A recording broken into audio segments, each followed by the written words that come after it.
Hello guys, welcome to my channel. তো আজকে আমার এক্সের শ্রাদ্ধ ছিল, তো চলো শ্রাদ্ধ বাড়ি যাওয়ার জন্য একটু রেডি হয়ে নেওয়া যাক। তো এই দেখো, প্রথমেই আমি ড্রেসটা পাল্টে একটা সুন্দর ড্রেস পরে নিলাম।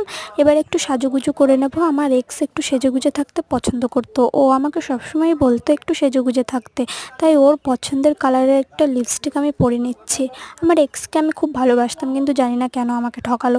তারপরে একটু টিপ পরে নিলাম, কারণ ও বলতো তোমাকে টিপ পরে থাকলে বেশি সুন্দর লাগে। আর ও আমাকে সবসময় বলতো তুমি চুলটা খুলে রাখবা, চুল খোলা তোমাকে সুন্দর লাগে। কিন্তু আমি চুলটা সবসময় বেঁধেই রাখতাম, কারণ আমার গরম লাগতো। কিন্তু আজকে আমি চুলটা ছেড়ে দেবো। তো চলো তোমাদেরকে দেখাই আজকে আমার এক্সের শ্রাদ্ধে কি আমি খেলাম। তো তারপরে আমি ভাইকে বললাম রেডি হয়ে নিতে, যেতে হবে, তাই ভাই একটু রেডি হয়ে নিল। তারপরে দেখো গিয়েই দেখলাম প্রচণ্ড ভিড়, কিন্তু ভাগ্য ভালো গিয়েই আমরা জায়গাটা পেয়ে গেলাম। তো প্রথমে আমি, পিসি, ভাই বসে পড়লাম এবং আমাদের প্লেট দিল। প্লেটে লেবু, হজমোল্লা এবং একটা করে জলের বোতল দিল। তারপরে চিপস, রাইস, শাক, তারপরে লেবু চটকে শাক দিয়ে ভাতটা খেয়ে নিলাম। তারপর পিসি তো খেয়েই যাচ্ছিলো, তাকাচ্ছিলোই না। তারপর শুক্তো পড়লো, শুক্তোটা খুব টেস্টি ছিল, আর শুক্তো খেতে আমার খুব ভালো লাগে।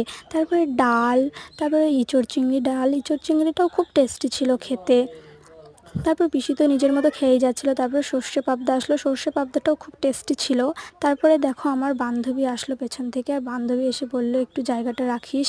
আমি বললাম ঠিক আছে তাহলে রেখে দেবো জায়গাটা। তারপরে মাছের ঝোল, চাটনি, পাঁপড়, মিষ্টি, আইসক্রিম সবই ছিল। টাটা, বাই বাই, দেখা হচ্ছে নেক্সট ভিডিওটা কেমন লাগলো কমেন্ট করে জানাবেন প্লিজ।